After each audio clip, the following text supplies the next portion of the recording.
Assalamualaikum dan salam sejahtera.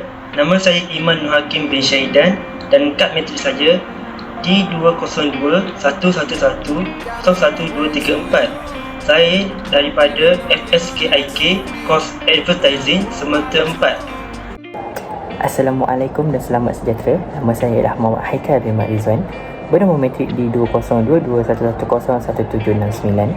Saya merupakan pelajar SMP Sains Pertanian dan sekarang saya berada di semester 2. Hai, nama saya Muhammad Azwan bin Ismail, memegang nombor matrik D20221102319. Assalamualaikum warahmatullahi wabarakatuh. Nama saya Nur Arifah Zainal Arifin. Saya Muhammad Nazri Syahmi bin Zabri dan nombor matrik D20221102213. Baiklah, kita akan lihat kepada sejarah sukan petong. Yang pertama, kita akan melihat kepada pengenalan, iaitu asal usul sukan petong. Petong adalah sukan yang telah berkembang selama berabad-abad dan petong ini dimainkan dalam pelbagai cara dan gaya. Sejarah permainan petong dikesan kehujarannya semenjak tahun 9000 sebelum Masihi, apabila satu set bola dan jet ditemui di makam orang-orang Mesir. Dipercayai berusia sekitar tahun 7000 sebelum Masihi. Pada zaman purba, sukan ini dimainkan oleh orang-orang Rom dan Greek. Dipercayai juga bahawa orang-orang Rom merupakan orang pertama yang membawa permainan petong ini ke Marseilles kira-kira 2600 tahun dahulu. Baiklah, seterusnya kita akan melihat kepada sejarah sukan petong di Perancis. Pada zaman pertengahan, permainan petong ini sangat popular sehingga ia dilarang dari dimainkan. Pada kurun ke-17, para bangsawan Perancis telah menjadikan sukan ini kepunyaan mereka sahaja dan Raja Louis ke-14 telah meletakkan peraturan permainan ini kepada 14 mata. Sewaktu perang, tentera Napoleon Bonaparte menggunakan peluru meriam sebagai bola permainan. Dikabarkan juga bahawa Sir Francis Drake telah menamatkan permainan bola ini sebelum beliau bersiap siaga menewaskan bala tentera Sepanyol. Sejarah moden permainan petong telah bermula di Clotet, Perancis pada tahun 1910 apabila seorang lelaki cacat yang baru sembuh dari kemalangan sewaktu menyaksikan sukan ini telah mengambil salah satu bola tersebut dan membalingkannya dengan tepat sekali pada kedudukan berdiri. Pada akhir dekad, petong ini juga dimainkan di Eropah Timur dan Asia seperti Thailand, Malaysia, Vietnam, Kemboja, Laos, Jepun dan Singapura. International Petong Federation atau Federation International de Petong is two provincial telah ditubuhkan pada tahun 1958 di Marseilles. Kesatuan ini mempunyai ahli seramai 600,000 ahli dari 50 buah negara. Kejohanan petong dunia yang pertama telah dianjurkan pada tahun 1959.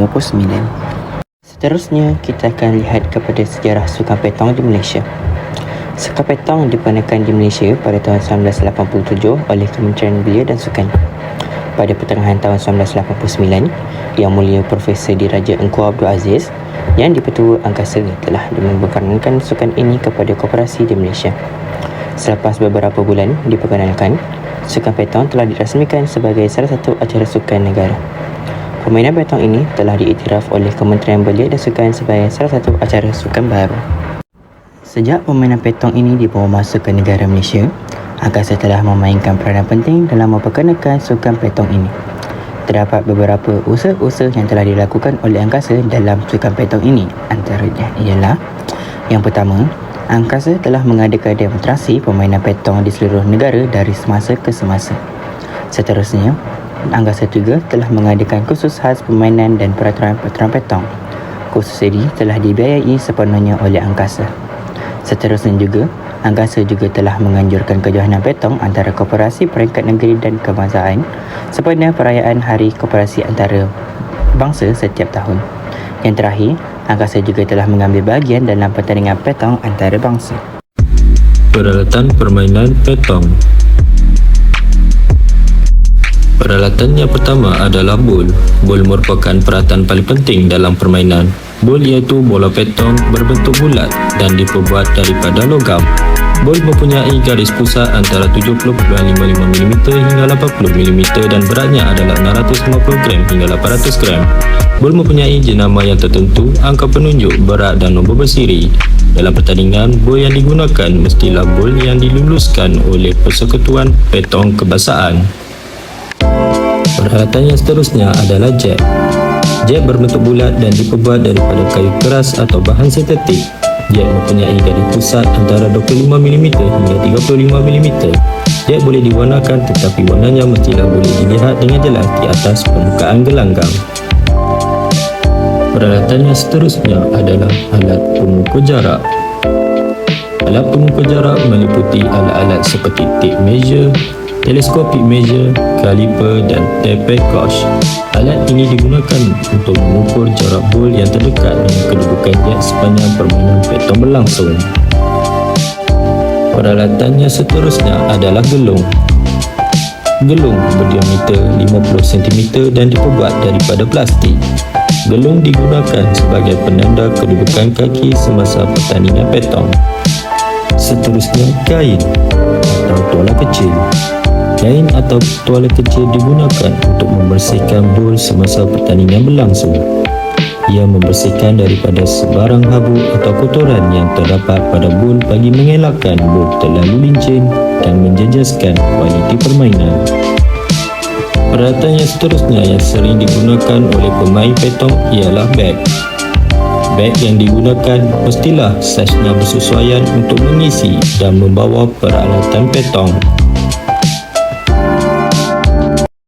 Hai, nama saya Nur Arifah Zainal Arifin. Hari ini saya ingin membentangkan komposisi permainan iaitu step dalam permainan pentang.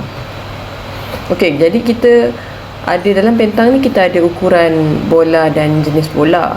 Yang pertama, bola tu diperbuat daripada campuran logam yang disebut bol dan juga sebiji bola kecil yang disebut sebagai jack, dia perbuat daripada kayu. Jadi kalau jack tu dia kecil, kita akan lontarkan yang tu untuk sebagai penanda aras. Kalau bol tu dia macam dia bola yang kita akan main. Jadi bol tu dia berukuran 7.05 hingga 8 cm dan berat dia antara 650 gram sehingga 800 gram. Jadi kita ada target permainan. Target permainan tu jadi dia melontar bola yang paling hampir dengan jack berbanding dengan pasukan lawan. Itu target permainan kita untuk pentang lah. Jadi kita ada komposisi pasukan. Permainan pentang boleh dimainkan dengan 3, iaitu pertama single.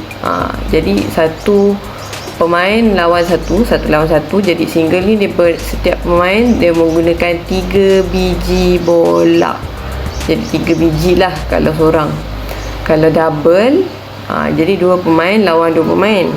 Jadi double ni setiap pemain dia menggunakan 3 biji bola.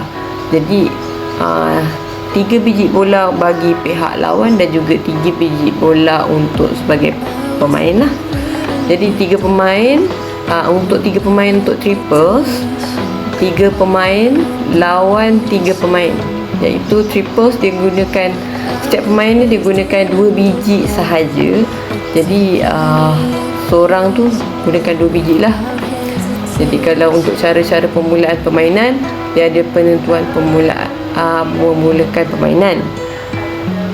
Jadi permainan tu dia boleh dimulakan dengan dia lambung shilling.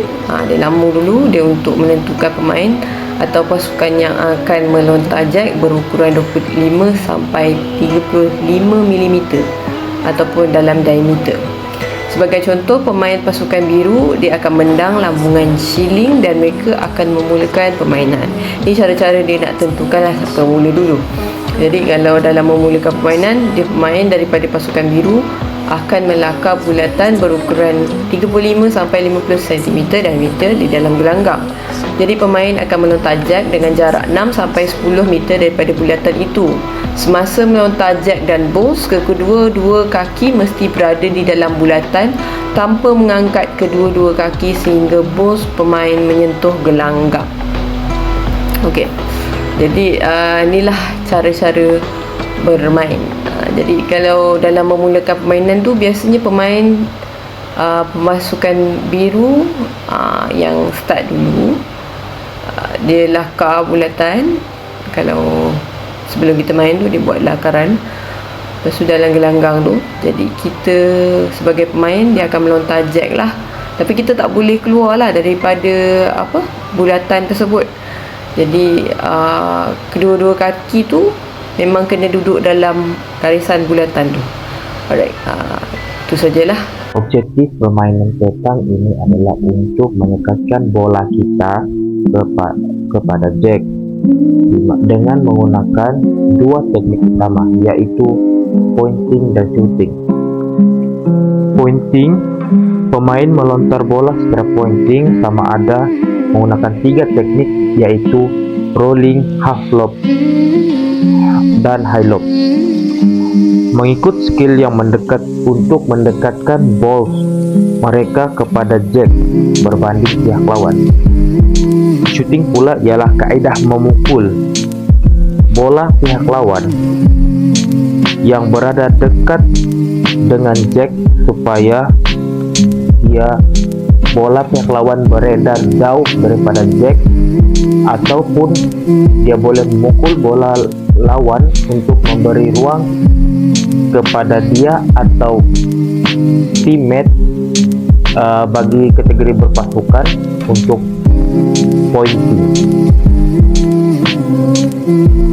pointing, rolling ataupun pointing leret, di mana kita melontar bola di paras yang rendah untuk mendekatkan bola kita kepada jack. Pointing half lob, di mana kita melontar untuk mendekatkan bola kita kepada jack, di mana kita melontar lebih tinggi, yaitu kita melontar pada paras bahu. Pointing high lob, di mana kita melontar untuk mendekatkan bola kita kepada jack dengan melontar setinggi mungkin, lebih daripada paras bahu. Shooting leret, di mana kita memukul bola pihak lawan dengan menggunakan teknik leret. Contoh shooting half lob, di mana kita memukul bola pihak lawan di paras bahu. Ini adalah contoh shooting high lob, di mana kita mengangkat bola lebih tinggi daripada paras bahu. Peraturan permainan petang dibahagi kepada 5, iaitu peraturan am, tata cara permainan, pergerakan bola, mata pengukuran dan disiplin.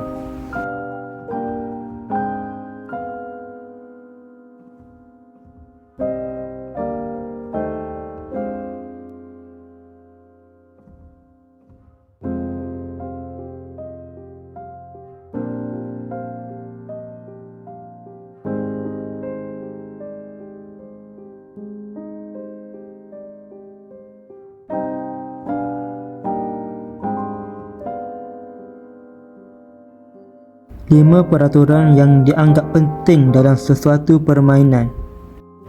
Artikel 26, mengukur untuk kiraan mata. Artikel 26 ialah pengukuran adalah menjadi tanggungjawab pemain terakhir atau salah seorang pemain dalam pasukannya. Pendapat dan keputusan pengadil mengenai jarak pengukuran baru tersebut adalah muktamad. Pengukuran mestilah dibuat dengan menggunakan peralatan yang sesuai seperti pita pengukur. Pengukur menggunakan tapak kaki adalah dilarang sama sekali. Artikel 29, bola yang sama jarak dengan jack. Jika kedua-dua pasukan sudah tiada bola untuk dimainkan, maka permainan tersebut diisytiharkan sebagai tidak sah dan pasukan yang memenangi permainan sebelumnya akan melontar jack. Jika hanya tinggal satu pasukan sahaja yang ada bola untuk dimainkan, pasukan tersebut hendaklah membaling bolanya. Jumlah markah akan dikira melalui beberapa banyak bola yang ada berhampiran dengan jack. Jika kedua-dua pasukan masih ada bola untuk dimainkan, permainan akan disambung oleh pasukan yang terakhir membaling bola sebelumnya, diikuti oleh pasukan lawan secara berselang-seli sehinggalah markah akhir dimenangi oleh salah satu pasukan. Artikel 30, benda asing yang melekat pada bola dan jet. Apa-apa benda asing yang melekat kepada mana-mana bola dan jet hendaklah dibersihkan terlebih dahulu sebelum pengukuran terbuat. Sebelum dibersihkan, bola dan jet perlulah ditanda sebelum dialih. Artikel 36. Cuaca buruk. Jika hujan, permainan yang telah dimulakan mestilah dihabiskan kecuali dikhususkan oleh pengadil atas nasihat para juri untuk menangguh permainan tersebut atau membatalkannya atas sebab-sebab yang tidak dinyatakan. Artikel 40. Tugas seorang pengadil. Pengadil yang telah dilantik untuk mengadili sesuatu pertandingan hendaklah mengadili pertandingan tersebut berpandukan peraturan pertandingan bagi mengelakkan salah guna kuasa. Pengadil adalah mempunyai kuasa untuk menggantung pasukan daripada meneruskan permainan jika tidak mahu mengikuti atau mematuhi keputusannya.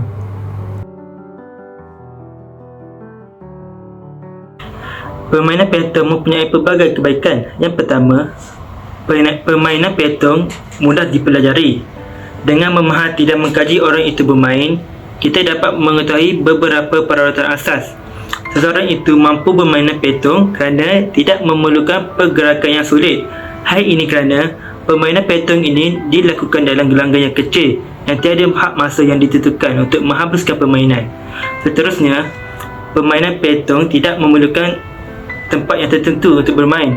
Hal ini kerana jika terdapat kawasan lapang seperti halaman rumah, tepi pantai atau di tepi padang, kita dapat menjalankan aktiviti tersebut.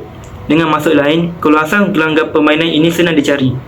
Yang terakhir, dari segi kos, permainan peatong mempunyai kos yang sangat sedikit. Hal ini kerana bola yang kita dibeli mungkin dibeli sekali sahaja. Hal ini kerana bola itu susah untuk dipecah dan dapat digunakan selama-lamanya.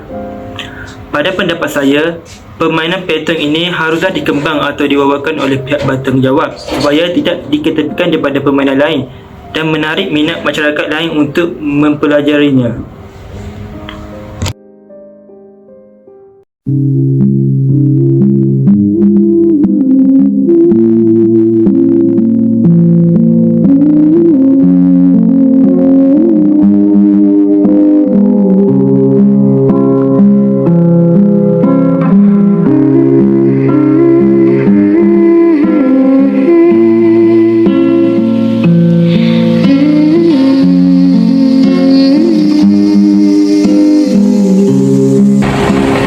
Pada pandangan saya, sukan petang ini dia memenuhi konsep sukan untuk semua kerana sukan petang ini tidak mengira usia muda, tua ataupun jantina kerana semua peringkat umur ataupun jantina bisa bermain sukan ini kerana ia tidak memerlukan kekuatan fizikal dan hanya memerlukan kekuatan mental dan teknik yang betul. Selain itu, permainan ini juga tidak memerlukan pakaian yang spesifik, asalkan kita memakai pakaian yang selesa dan sopan. Dan pada pandangan saya, sukan petang ini juga mudah untuk dimain kerana dia memerlukan fokus untuk mempelajari teknik balingan yang betul dan cara bermain yang betul. Dan akhir sekali, pada pandangan saya, sukan petang ini adalah sukan yang istimewa bagi saya kerana inilah sukan yang pertama saya ikut di UPSI ini dan dapat memenangi medal pertama dalam sukan, yaitu sukan petang sempena sebuah usia yang lalu. Jadi saya bersyukur kerana saya dapat mengenali dan bermain dalam sukan ini dan agar dapat mewakili dalam pertandingan petang yang akan datang. Sekian, terima kasih. Antara kebaikan permainan petang ini ialah permainan petang ini amat mudah untuk dipelajari. Dengan memahami dan mengkaji orang lain bermain dan mengetahui beberapa peraturan asas, seseorang mampu untuk bermain petang. Petang tidak memerlukan pergerakan yang banyak atau yang vigorous kerana permainan dilakukan dengan gelanggang yang kecil berukuran 15 meter panjang serta 4 meter lebar dan tiada had masa yang ditentukan untuk menghabiskan permainan petang ini. Seterusnya, permainan petang ini tidak memerlukan tempat tertentu untuk bermain, di mana adanya kawasan lapang seperti halaman rumah, di tepi pantai, di tepi padang maupun di taman permainan. Seseorang boleh menjalankan aktiviti permainan petang ini. Dengan erti kata lain, keluasan gelanggang permainan senang dicari untuk memainkan permainan petang ini. Pada pendapat saya, perkara yang boleh dilakukan untuk mengembangkan lagi sukan petang ini di negara Malaysia ialah dengan melakukan bengkel di semua sekolah di seluruh negara. Hal ini kerana ia dapat memberikan dedahan awal kepada generasi muda tentang apa itu sukan petang, seperti asas untuk bermain permainan petang, alatan yang digunakan untuk bermain permainan petang serta peraturan yang terdapat dalam permainan petang. Dengan adanya bengkel ini, sudah tentunya ia dapat menarik minat generasi muda untuk mencuburi bidang permainan petang. Seterusnya, ia juga akan membuatkan mereka bermain petang dalam kehidupan seharian mereka. Assalamualaikum warahmatullahi wabarakatuh. Nama saya Nur Arifah Zainal Arifin. Jadi pada kebaikan saya adalah kebaikan dan keburukan dalam bermain petang ni. Kebaikan dia adalah menggunakan konsep kecergasan seumur hidup. Jadi tak kisah, semua umur boleh main. Jadi daripada remaja, belia semua boleh, warga tua pun boleh main. Sebab dia hanyalah petang yang tidak memerlukan pergerakan banyak dan ia hanyalah baling saja. Jadi dia tak petang juga, dia tak perlu tempat yang tertentu untuk main. Jadi kat mana-mana halaman pun boleh, asalkan boleh main bentang tu. Contoh macam kat mana, kat depan rumah, halaman rumah, tepi pantai, tepi padang pun boleh. Jadi dia satu lagi pemain pentang ni dia adalah sekali je. Jadi dia tak ada bazir masa sangat lah pada saya. Lepas tu dia juga memupuk sifat persefahaman, toleransi, cekal dalam menghadapi pihak lawan. Jadi dan juga dia memupuk strategi untuk kita supaya kita lagi berhati-hati dalam membaling, dan juga menggunakan beberapa strategi jugalah untuk kita membuat balingan kan.